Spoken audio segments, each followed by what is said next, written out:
श्रीमती गोमती देवी college में आपका हार्दिक स्वागत है।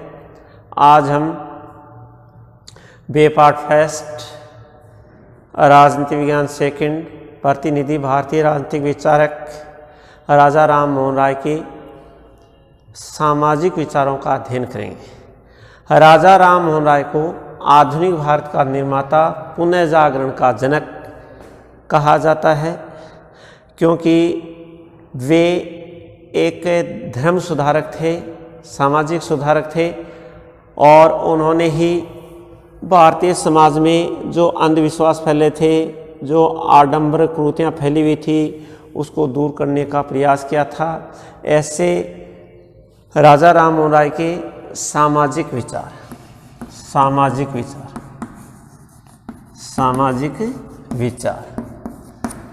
राजा राम मोहन राय के समाज सुधार के क्षेत्र में जो कार्य किए, उन समाज सुधार के क्षेत्र में जो भी कार्य किए गए, उनमें अनेक सामाजिक सुधार में अनेक तत्वों का योगदान है। अनेक तत्वों का योगदान है। समाज सुधार के जो कार्य राजा राम मोहन राय द्वारा किए गए, उनमें अनेक तत्वों का योगदान है, लेकिन सर्वाधिक योगदान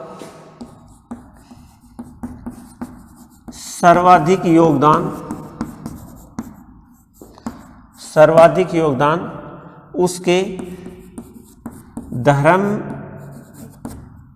सुधार संबंधी चिंतन को दिया जाता है। सामाजिक सुधारों में सर्वाधिक योगदान उसके धर्म सुधार संबंधी जो चिंतन है, उसका सर्वाधिक योगदान माना जाता है, क्योंकि धर्म सुधार के माध्यम से प्राचीन हिंदू धर्म या वेदों में जो बातें बताई गई थी, उनकी दार्शनिक व्याख्याओं द्वारा, अन्य तत्वों द्वारा उन्होंने ऐसी नैतिक मान्यताओं की व्याख्या की, ऐसे नैतिक सिद्धांतों का प्रतिपादन किया, जिसके आधार पर हमारे समाज में फैली कुरीतियों, अंधविश्वासों, आडंबरों का विरोध किया जा सके और आधुनिक भारतीय समाज का निर्माण किया जा सके। यानी राजा राम मोहन राय ने धार्मिक चिंतन के माध्यम से ऐसे नैतिक सिद्धांतों का प्रतिपादन किया, वेदों के आधार पर दार्शनिक व्याख्या की, जिनको आधार मान करके भारतीय समाज में जो अंधविश्वास थे, जो आडंबर थे, जो कुरीतियाँ थी, उसको दूर किया जा सके, उसकी आलोचना की जा सके, उसको असत्य ठहराया जा सके और आधुनिक भारत का निर्माण किया जा सके। राजा राम मोहन राय ने 1815 में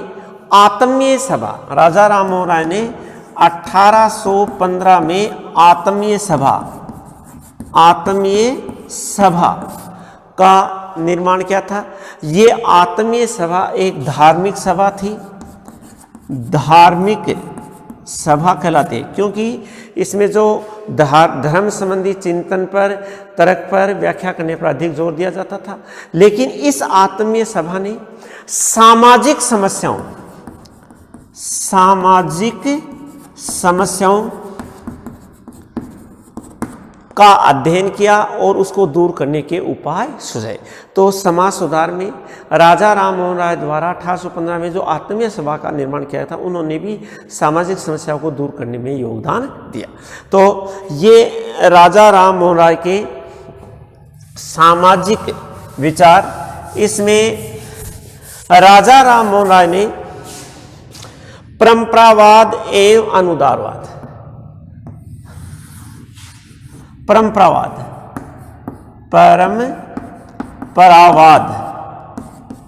एवं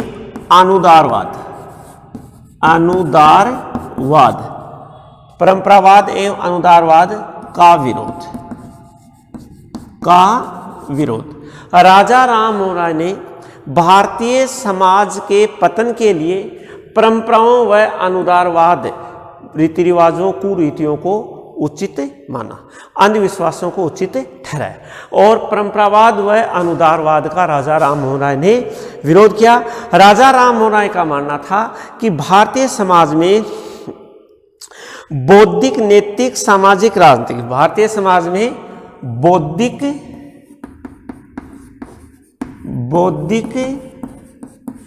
नैतिक, सामाजिक, राजनीतिक,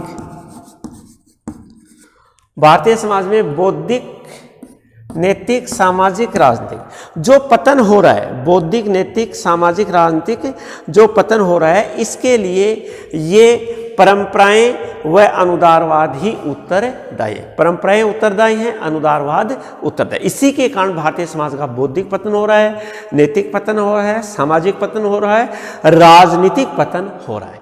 अतः राजा राम मोहन राय ने कई ऐसे तर्क दिए हैं जिसके आधार पर प्राचीन परंपराओं या अनुदारवाद का उन्होंने, परंपरावादिता व अनुदारवाद का उन्होंने विरोध किया, कुरीतियों का, अंधविश्वासों का उन्होंने विरोध।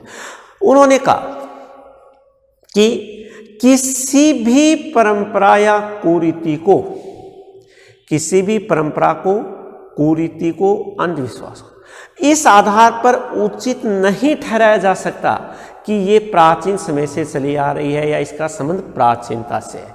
तो प्राचीनता के आधार पर किसी भी परंपरा या कुरीति को उचित नहीं ठहराया जाना चाहिए। उसकी उपयोगिता के आधार पर, समाज के लिए उसके लाभ के आधार पर ही उसको उचित अनुचित ठहराया जाना चाहिए। तो ये एक तो ये तर्क दिया। दूसरा, राजा राम मोहन राय ने कहा कि यदि प्राचीनता के आधार पर किसी को उचित ठहराना है तो प्राचीन हमारे वेद हैं, वेदों की जो परंपराएं हैं, रीति रिवाज हैं, उसको उचित ठहराया जाना चाहिए। वेदों की परंपराएं, वेदों के रीति रिवाजों को ही उचित माना जाना चाहिए। उसके बाद में जो भारतीय समाज में कुरीतियां, परंपराएं शामिल हुए, उनको दूर किया जाना चाहिए। तो इस प्रकार से उनका मानना था कि भाई वेद शुद्ध हैं, वेदों की प्राचीनता को अपनाया जा सकता है, उसके बाद में हमारे समाज में जो अन्य परंपराएं, कुरीतियां जो प्रवेश कर गई हैं, उसको दूर किया जाना चाहिए। तीसरा, राजा राम मोहन राय ने परंपरावादिता, अनुदारवाद का इस आधार पर भी विरोध किया। उन्होंने कहा कि भाई ये पुरोहित लोग, कुलीन लोग अपने हितों के संरक्षक के लिए इन परंपराओं को, इन कुरीतियों को बनाए रखना चाहते हैं। हमारे समाज में जिन परंपराओं, कुरीतियों से नुकसान हो रहा है, कोई लाभ नहीं है, ऐसी अनुपयोगी कुरीतियों और अंधविश्वासों को पुरोहित वर्ग, कुलीन वर्ग केवल अपने लाभ के लिए इनको बनाए रखना चाहता है। तो इसका विरोध किया जाना चाहिए। इस प्रकार राजा राम मोहन राय ने कहा कि हमारे समाज में जो ये अंधविश्वास है, इसको दूर किया जाना चाहिए और आधुनिक भारत का निर्माण किया जाना चाहिए। इन कुरीतियों व अंधविश्वास से हमारे समाज का नुकसान हो रहा है। तो इस प्रकार से जो परंपरावादिता है, अनुदारवाद है, इसका राजा राम मोहन राय ने विरोध किया और इसके विरोध में तर्क भी दिए कि प्राचीनता के आधार पर किसी भी कुरीति को श्रेष्ठ नहीं माना जाना चाहिए, क्योंकि प्राचीनता के आधार पर अगर हम श्रेष्ठ माने तो इन अंधविश्वासों को तो दूर किया जाना चाहिए, क्योंकि इनसे प्राचीन तो हमारे वेद हैं और वैदिक धर्म को ही श्रेष्ठ माना जाना चाहिए, प्राचीन हिंदू धर्म को ही श्रेष्ठ माना जाना चाहिए। और उन्होंने कहा कि ये जो पुरोहित वर्ग है, जो कुलीन वर्ग है, इन्होंने अपने हितों की रक्षा के लिए, संरक्षण के लिए इन कुरीतियों और परंपराओं को बनाए रखने में वो विश्वास करते। अब दूसरा, जाति प्रथा एवं सामाजिक व्यवस्था, जाति प्रथा एवं सामाजिक अन्याय का विरोध, जाति प्रथा एवं सामाजिक अन्याय का विरोध, जाति प्रथा, जाति प्रथा एवं सामाजिक अन्याय, जाति प्रथा एवं सामाजिक अन्याय का विरोध, जाति प्रथा एवं सामाजिक अन्याय का विरोध। राजा राम मोहन राय ने कहा कि हमारे समाज में जो कुव्यवस्था दिखाई दे रही है, जो अव्यवस्था दिखाई दे रही है, इसके लिए हम जाति प्रथा को भी जिम्मेदार मानते हैं। क्योंकि जाति प्रथा, हमारे समाज में जाति प्रथा ने अनेक हिंदू धर्म को वर्गों उपवर्गों में बांट रखा है। जो ये जाति प्रथा के आधार पर जो हमारा समाज है वो अनेक वर्गों उपवर्गों में बटा हुआ है और हिंदू समाज की एकता पर कुठाराघात किया है। हिंदू समाज की कमजोरी का कारण ये जाति व्यवस्था है और राजनीतिक कमजोरी का कारण भी ये जाति व्यवस्था। जाति व्यवस्था ने हमारे हिंदू समाज को खोखला बना दिया है, आपस में संघर्ष टकराव पैदा कर दिया। क्योंकि जितने भी हिंदू समाज के अनेक वर्ग उपवर्ग बन गए हैं उनमें आपस में टकराव है, तनाव है और इस टकराव और तनाव का कारण है ये जाति व्यवस्था। क्यों? क्योंकि जाति व्यवस्था के कारण जो विभिन्न वर्ग उपवर्ग बन जाते हैं उसमें आपस में ऊंच नीच छुआछूत का भेद होता है, श्रेष्ठता व हीनता का भेद होता है।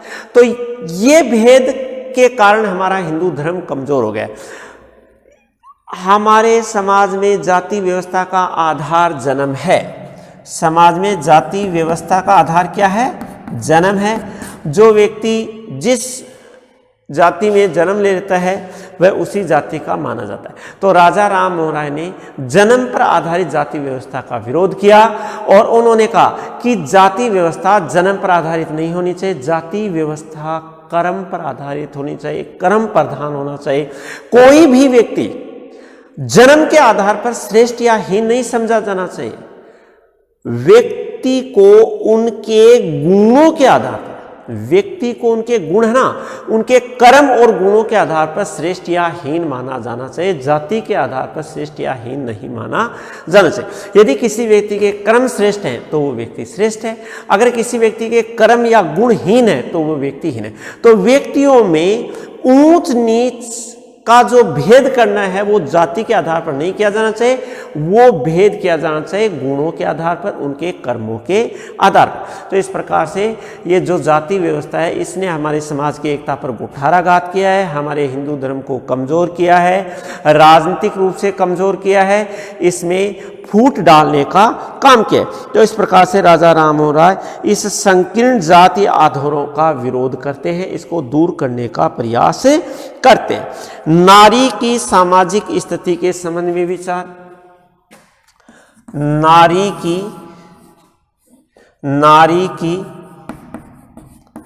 सामाजिक स्थिति के संबंध में, नारी की सामाजिक स्थिति के संबंध में विचार।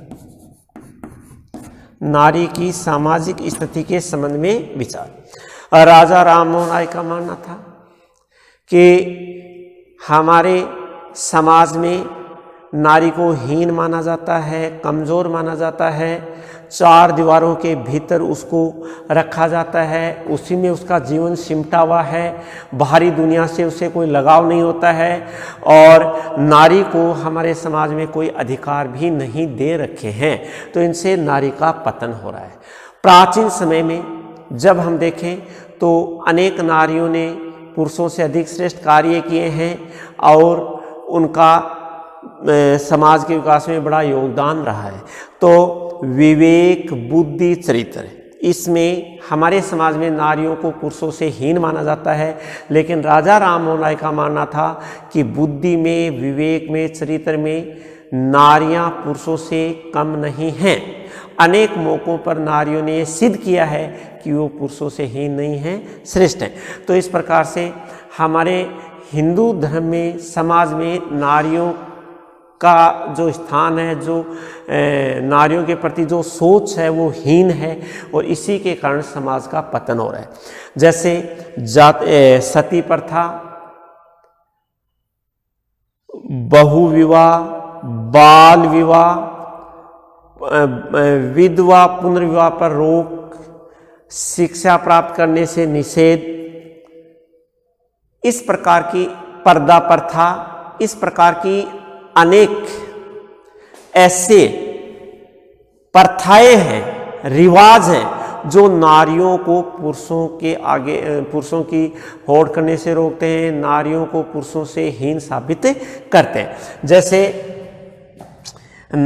इसमें एक तो है सती प्रथा, सती प्रथा, पर्दा प्रथा, पर्दा प्रथा, बाल विवाह है, बाल विवाह है, विधवा, विधवा का पुनः विवाह पर रोक और शिक्षा प्राप्त निषेध, नारियों के लिए शिक्षा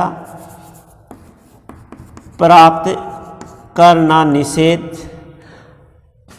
और बहु विवाह प्रथा, बहु विवाह प्रथा, ये इस प्रकार के रीति रिवाज हैं, परंपराएं हैं जो नारियों का विकास करने से रोकते हैं।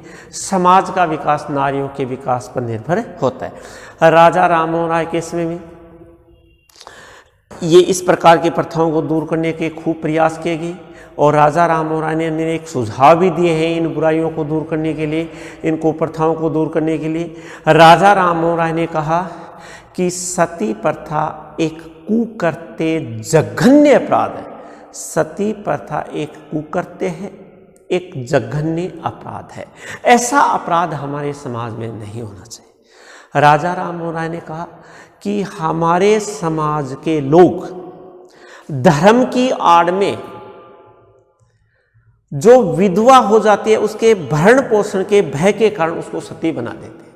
यानी वो ये सोचते हैं कि भाई जैसे ये विधवा होगी, अब इसके परिवार का पालन पोषण करना होगा, इस परिवार के पालन पोषण के भय से, इसके आर्थिक मदद के भय से वो ऐसा जघन्य अपराध करते हैं धर्म की आड़ में कि ऐसा धर्म है, हमारी रीति रिवाज है, परंपरा, इस आड़ को लेकर के वो इस पर भरण पोषण के भय से, आर्थिक सहयोग के भय से इस प्रकार की वो सती प्रथा को बनाए रखना चाहते हैं।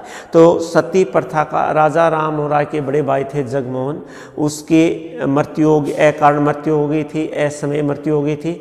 तो ऐसी स्थिति में उन्होंने स्वयं अपनी आँखों के सामने अपनी भाभी को सती होते हुए देखा। तो इस जघन्य कुकृत्य अपराध को जब उन्होंने स्वयं देखा तो वो अंदर से एकदम हिल गए। उन्होंने इस कुकृत्य को देखा नहीं गया और एक प्रण ले लिया कि वह सती प्रथा पर रोक लगा करके ही दम लेगा। उन्हीं के प्रयासों से, राजा राम मोहन राय के प्रयासों से लॉर्ड विलियम बेंटिंक ने विनियम 17 के तहत 1829 में सती प्रथा निषेध कानून बनवाया। यानी अब यदि कोई सती प्रथा का पालन करेगा तो वो कानून के विरुद्ध माना जाएगा और उसे दंडित किया जाएगा। तो इस प्रकार से राजा राम मोहन राय के प्रयासों से ही सती प्रथा निषेध कानून बनाया गया। बहु विवाह प्रथा, राजा राम मोहन राय ने बहु विवाह प्रथा का भी विरोध किया। उन्होंने कहा कि अनेक पत्नियां रखने का समाज को अधिकार नहीं होना चाहिए। राजा राम मोहन राय का मानना था कि स्त्रियों की दुर्दशा का एक कारण ये भी है कि स्त्रियों को अपने पति की संपत्ति में से कोई अधिकार नहीं होता है। इसके लिए राजा राम मोहन राय ने ये कानून बनाने का प्रयास किया, ये उदाहरण देने का प्रयास किया कि प्राचीन समय में पत्नी को पति की संपत्ति में से पुत्र के बराबर आधा हिस्सा दिया जाता था और पुत्री को 1/4 हिस्सा दिया जाता था। तो हमारे हिंदू समाज में भी स्त्रियों को पति की संपत्ति में से अधिकार होना चाहिए। इस प्रकार के उन्होंने कानून बनाने के प्रयास किए। बहुविवाह प्रथा का विरोध किया, पर्दा प्रथा का उन्होंने विरोध किया, बाल विवाह पर रोक लगाने का प्रयास किया कि छोटी उम्र में विवाह नहीं होना चाहिए, इस पर उन्होंने रोक लगाने का प्रयास किया। युवा विधवा के पुनर्विवाह पर जोर दिया कि कोई भी युवा अवस्था में विधवा हो जाती है तो उनका पुनर्विवाह होना चाहिए। इसी प्रकार से उन्होंने प्रौढ़ विधवाओं के लिए, उसके भरण पोषण के लिए उसको शिक्षित करने पर जोर दिया, उसको भरण पोषण के लिए सहयोग सहायता देने पर जोर दिया, रोजगार पर जोर दिया। इस प्रकार राजा राम मोहन राय ने स्त्रियों की दुर्दशा व स्त्रियों के जीवन में सुधार लाने का प्रयास किया। राजा राम मोहन राय ने आधुनिक समाज के निर्माण में एक सामाजिक आधुनिकीकरण का भी समर्थन किया। नंबर 3 और 4,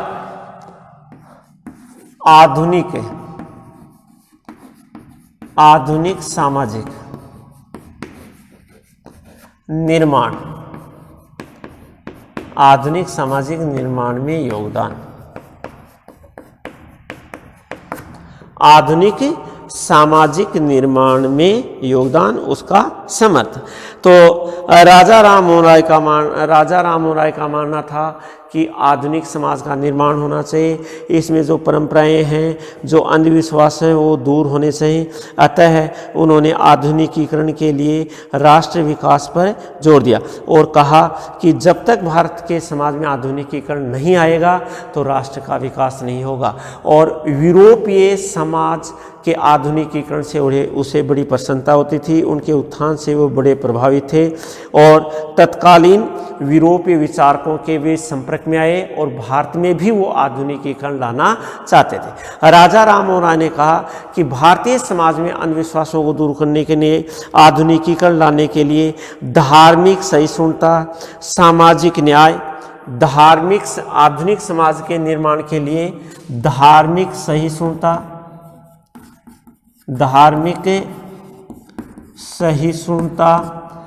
सामाजिक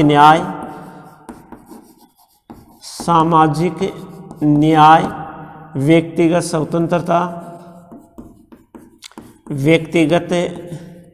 स्वतंत्रता, धार्मिक सहिष्णुता, सामाजिक न्याय, व्यक्तिगत स्वतंत्रता, शिक्षा का प्रसार, इन सब की आवश्यकता है। इन सब पर जोर दिया जाएगा तभी आधुनिक समाज का निर्माण होगा। इस प्रकार राजा राम मोहन राय भारतीय समाज में लोगों की आर्थिक व्यवस्था के सुधारने पर भी जोर देते थे और उन्होंने हमारे प्राचीन जो शास्त्र थे, भारत के जो प्राचीन शास्त्र थे, प्राचीन शास्त्रों की आधुनिक व्याख्या की और उन आधुनिक समाज के अनुसार उनकी व्याख्या की और उन व्याख्याओं के अनुसार समाज में परिवर्तन लाने का प्रयास किया। राजा राम मोहन राय ने यह भी प्रयास किया कि यूरोपीय देशों में जो भी अच्छी सामाजिक प्रवृत्ति हैं उनको भी जिससे भारत को अपनाने से लाभ होता हो, उन सामाजिक प्रवृत्तियों को भी भारत में अपनाने पर जोर दिया जाना चाहिए। इस प्रकार राजा राम मोहन राय ने भारत में सामाजिक व धार्मिक सुधारों पर जोर दिया। अपने समय की हर प्रकार की समस्याओं के, सामाजिक हो, राजनीतिक हो, धार्मिक हो, हर प्रकार की समस्याओं को समझा, उसके ऊपर उचित सुझाव दिए, उसको दूर करने का प्रयास किया। इसीलिए उसे पुनः आधुनिक भारत का निर्माता भी कहा जाता है। सुभाष चंद्र बोस ने अपनी प्रसिद्ध पुस्तक द इंडियन स्ट्रीनल सुभाष चंद्र बोस ने अपनी प्रसिद्ध पुस्तक द इंडियन स्ट्रीनल में लिखा है कि राजा राम मोहन राय धार्मिक पुनरुत्थान के एक अग्रदूत के रूप में प्रकट हुए। उन्होंने सामाजिक व राष्ट्रीय जीवन के संपूर्ण पुनर्गठन का समर्थन किया और उन समस्त विचारों को अपनाने का भी आग्रह किया जो आधुनिक यूरोप के जीवन में उपयोगी व लाभपूर्ण दिख पड़े थे। सोफिया कालेटनिक के अनुसार राजा राम मोहन राय इतिहास में एक ऐसे जीवंत पुल के रूप में खड़े हैं जिसके ऊपर होकर भारत अपने असीमित अतीत से अलग कल्पनीय भविष्य की ओर जाता है। Thank you. आज इतना है।